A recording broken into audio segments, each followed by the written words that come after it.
도유는 서류를 꺼냈다.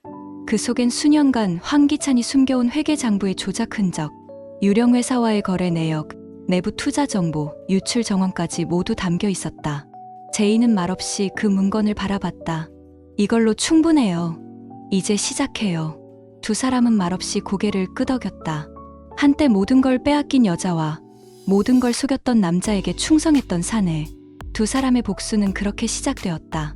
화려하진 않지만 정밀하고 겉으로는 웃으며 속으로는 심장을 찌르는 복수. 황기찬은 여전히 여유로웠다. 김도윤, 걔는 끝났어. 어디서 백날 증거를 모아봐야 소용없지. 내가 그렇게 허술해 보이냐? 그의 얼굴엔 여유가 가득했지만 그가 알지 못하는 곳에서 한 사람이 입을 열고 있었다. 과거 그가 눌러왔던 직원들, 회계팀, 협력사, 심지어 황 회장까지도. 누군가는 고백했고, 누군가는 계약서를 넘겼고, 누군가는 음성을 녹음했다. 그가 만든 성은 내부에서부터 무너지고 있었다. 세리는 요즘 혼란스러웠다. 기찬 오빠, 요즘 왜 이래요? 뉴스엔 왜 또 회사 얘기가 나오고. 기찬은 세리를 안심시키려 애썼다. 가짜야. 경쟁사에서 퍼뜨리는 헛소문이야. 넌 내 말만 믿으면 돼. 내가 널 대표 자리에 앉힐 거야. 세리는 그의 말을 곱씹었지만 어느 순간부터 기찬의 눈빛이 흔들린다는 걸 알았다. 이 남자는 지금 뭔가를 숨기고 있다. 그리고 자신은 그에게 이용당하고 있는 걸지도 모른다는 불길한 예감. 제이는 정윤이와 조용히 만났다. 아줌마, 이젠 괜찮아요. 제가 증거를 다 모았어요. 기찬 씨, 이제 그만 끝내야죠. 정윤이는 고개를 떨구며 말했다. 너무 오래 참았구나. 우리 다. 그래, 이제 내가 이 판을 정리해줘. 그 아이가 우리 보람이 앞에서 더러운 짓 못하게. 제이는 처음으로 정윤이에게 진심을 털어놨다. 보람이에게 부끄럽지 않은 엄마가 되고 싶어요. 그녀의 목소리는 단단하고 맑았다. 결정적인 날이었다. 김도윤은 검찰청에 직접 출두했다. 증거 파일을 내밀며 조용히 말했다. 이건 황기찬 전무의 배임, 횡령, 주가 조작 관련 증거입니다. 그는 차분했고 감정은 담지 않았다. 검사는 그의 말을 곧바로 받아 적었다. 그날 저녁 황기찬의 회사에 세무조사팀이 들이닥쳤고 그의 휴대전화는 압수당했고 비서실장은 사표를 내고 사라졌다. 기찬은 잠시도 웃지 못했다. 처음으로 그가 만든 판이 자신을 올가매고 있었다.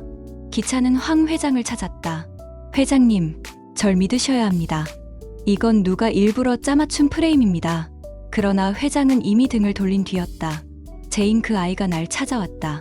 넌 내 이름에 먹칠했어. 기찬의 입이 굳게 닫혔다. 회장님, 저 없이 이 회사 돌아가지 않습니다. 회장은 조용히 말했다. 그래서 너 없이도 돌아갈 수 있도록 준비 중이다. 그날 이후 기찬은 누구에게도 전화할 수 없었다. 모두가 등을 돌렸고 남은 건 세리뿐이었다. 구속영장이 발부되던 날 세리는 법원 앞에 조용히 나타났다. 기찬은 안도한 듯 미소 지었다. 역시 넌 날 버리지 않았구나. 세리는 고개를 끄덕이며 조용히 말했다. 기찬 오빠, 나 오늘 회사에서 부회장 임명장 받았어.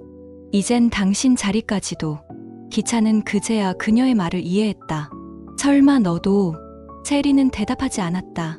단지 기찬의 손을 맞잡던 손을 천천히 풀어냈다. 이제부터는 나 혼자 살아야 하거든. 기찬은 유치장에서 사람들을 외면했다. 변호사는 그에게 말했다. 선처를 바라는 수밖에 없습니다. 이미 공개된 자료만으로도 징역 7년 이상입니다. 기찬은 웃지도 울지도 못했다. 내가 이런 죄인이 될 줄은 몰랐지. 세리까지. 그는 한참 동안 벽을 바라보다 말했다. 사람은 믿는 만큼 배신당하는 거구나.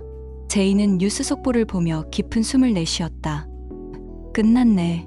그러나 도윤은 조용히 말을 이었다. 아직 시작이에요. 회사의 시스템, 회장의 침묵, 세리의 야망. 이 모든 게 기찬 한 사람만의 문제였을까요? 제이는 고개를 끄덕이며 말했다. 그래서 우리가 멈추지 말아야죠. 황기찬이 몰락한 후 여왕그룹의 분위기는 급격히 뒤바뀌었다. 주가는 요동쳤고 직원들의 동요는 예상보다 컸다. 회장은 병세를 이유로 경영 일선에서 한 발 물러났고 공백을 메우기 위해 긴급 이사회를 소집했다. 그 자리에서 이름이 오르내린 두 사람은 바로 강재인과 강승우였다. 전자는 내부 고발자이자 위기 상황을 해결한 주역이었고, 후자는 황 회장의 장손이자 전략기획팀을 이끄는 브레인. 회장 자리는 이제 단순한 경영권을 넘어 가문의 권위와 자존심이 걸린 싸움터가 되었다. 강승우는 정중했다. 하지만 눈빛엔 야망이 서려 있었다. 그는 회의석상에서 조용히 말했다. 제인 씨가 한 일은 고맙습니다.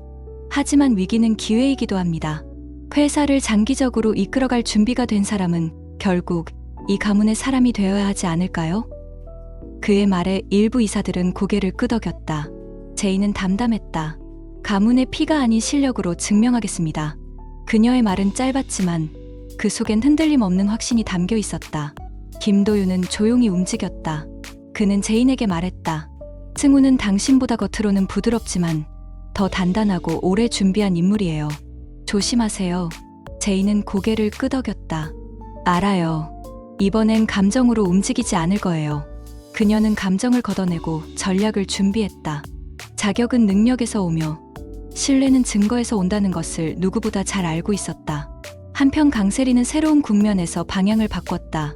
기찬의 몰락 이후 그녀의 입지는 애매해졌지만 여전히 차기 사모라는 타이틀은 남아있었다. 그녀는 조용히 강승우에게 손을 내밀었다. 회장이 되고 싶다면 내가 도와줄 수도 있어요. 나도 여기서 밀려나고 싶진 않거든. 강승우는 그녀의 제안을 흥미롭게 받아들였다. 두 사람은 같은 배에 올라탄 듯 보였다. 그러나 세리는 알지 못했다. 승우는 언제든 필요 없어지면 그녀부터 내칠 준비가 되어 있다는 사실을. 이사회의 날, 여왕그룹의 핵심 인물들이 모두 모였다. 각자의 안건과 찬반이 오가는 가운데 최종 안건으로 차기 회장 대리 선출이 상정됐다. 투표는 비밀리에 진행됐고 결과는 충격적이었다.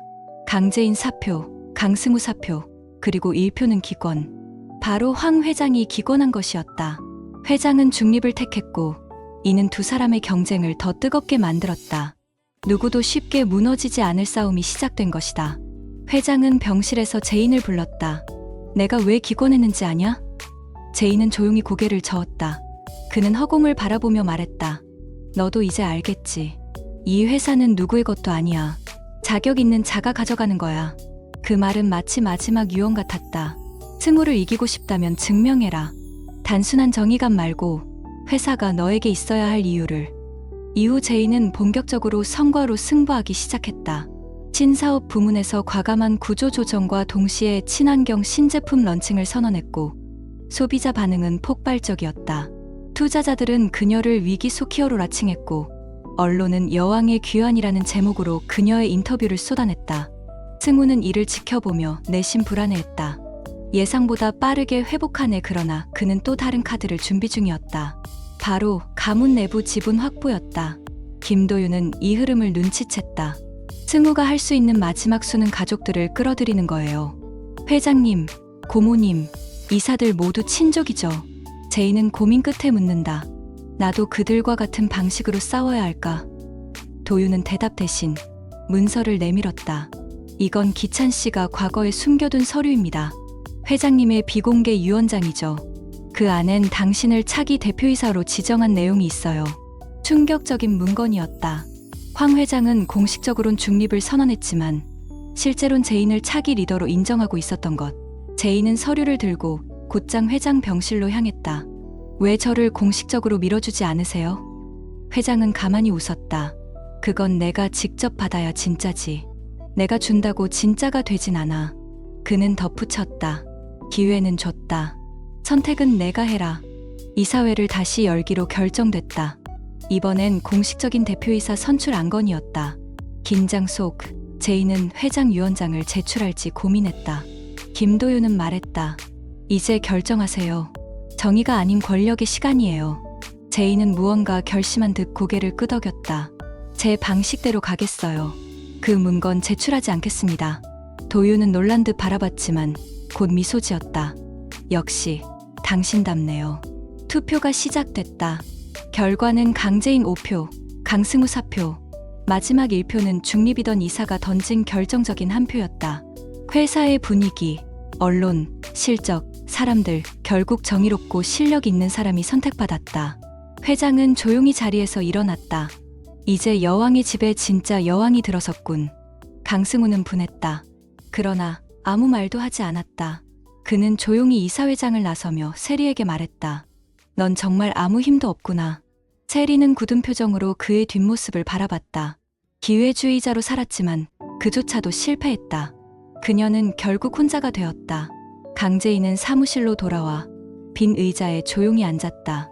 창밖의 풍경이 달라 보였다. 도윤이 들어와 웃으며 말했다. 축하해요, 회장님. 그녀는 고개를 돌려 창밖을 바라보며 말했다. 이 자리는 무겁네요. 하지만 지켜내야죠. 황기찬은 감방에서 조용히 책을 읽고 있었다. 한때 그가 지배했던 세상은 이제 손끝에서 벗어나 있었다. 신문 일면엔 강재인의 취임 기사가 났다. 그는 마지막으로 신문을 접으며 조용히 중얼거렸다. 그래, 결국 너였구나.